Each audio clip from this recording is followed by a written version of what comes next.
राजद नामक एक पार्टी बिहार में, जिसने हमेशा से बिहार में जैसे लाल कपड़ा देख के सांड भड़क जाता है ना, वैसे ही शिक्षा, रोजगार आदि विषय पे सबसे ज़्यादा अगर कोई भड़का है तो वो राजद है।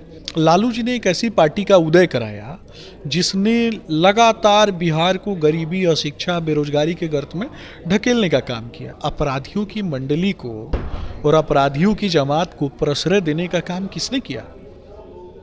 राजद प्रायोजित तंत्र नहीं तो किया ना। बाहुबलियों का बोलबाला शायद फिर से होने वाला है, या यूं कहे कि अब राज वही शुरू होने वाला जो पहले जंगल राज कहते थे, वैसा ही कुछ अब शुरू होने वाला है। नमस्कार, मैं हूं निशांत वर्मा और आप देख रहे हैं बिहारी जंक्शन।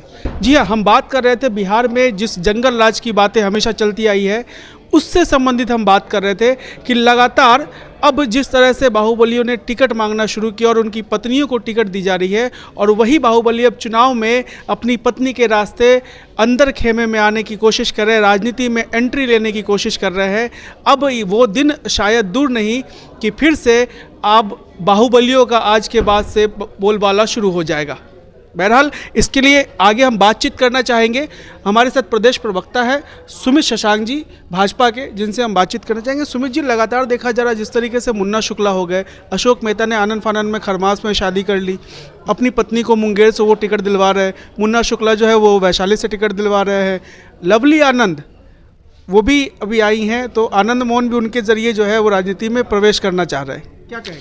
देखिए, बात किसी एक व्यक्ति की नहीं है। बात तो जब आप बिहार की राजनीतिक और भौगोलिक परिस्थितियों का जब अध्ययन करेंगे तो आपको स्पष्ट रूप से पता चलेगा कि राजद नामक एक पार्टी बिहार में, जिसने हमेशा से बिहार में जैसे लाल कपड़ा देख के सांड भड़क जाता है ना, वैसे ही शिक्षा, रोजगार आदि विषय पे सबसे ज़्यादा अगर कोई भड़का है तो वो राजद है। ये भी समझना है। लालू जी ने एक ऐसी पार्टी का उदय कराया जिसने लगातार बिहार को गरीबी, अशिक्षा, बेरोजगारी के गर्त में ढकेलने का काम किया। हमने अपने बचपन में देखा है कि बहुत सारे हमारे मित्र जो बचपन में हमारे साथ खेलते थे, हमारे साथ पढ़ते थे, वो भी एक उम्र के बाद उनसे मुलाकात जो है वो 3 वर्ष 4 वर्ष के पश्चात जब हुई तो पता चलता है कि ये बचपन में ही कहीं दूसरे राज्य में जीविकोपार्जन के लिए चले गए, या फिर अगर मध्यम तबके से कोई व्यक्ति आता है तो उनके पिताजी ने, उनके परिवार के लोगों ने उन्हें बाहर कर दिया ताकि वो सुरक्षित रह सके। तो ये कहीं ना कहीं अपराधियों की मंडली को और अपराधियों की जमात को प्रश्रय देने का काम किसने किया? राजद प्रायोजित तंत्र नहीं तो किया ना। ये भी समझना है। शिक्षा जो सवाल खड़े करती है, शिक्षा जो बिहार की गुणवत्ता का प्रतीक है, शिक्षा जो बिहार की शक्ति का प्रतीक है, उसके खिलाफ लगातार इन्होंने आए दिन प्रचार प्रसार किया और इसको खंडित करने का कार्य किया। किसी एक व्यक्ति की बात नहीं कर सकते हैं।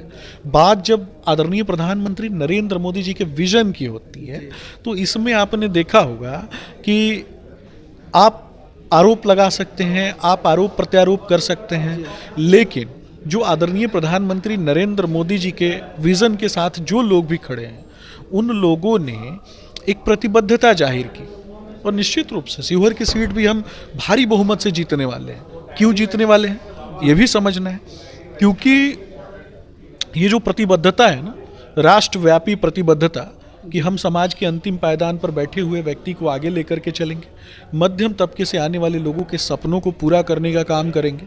नहीं, बात आरजेडी का अफवाह गैंग, इसका गुंडा तंत्र, इसका बालू माफिया, इसका शराब माफिया और इसके भू माफिया की है। ये पूरा का पूरा एक तंत्र है। आरजेडी एक तंत्र है।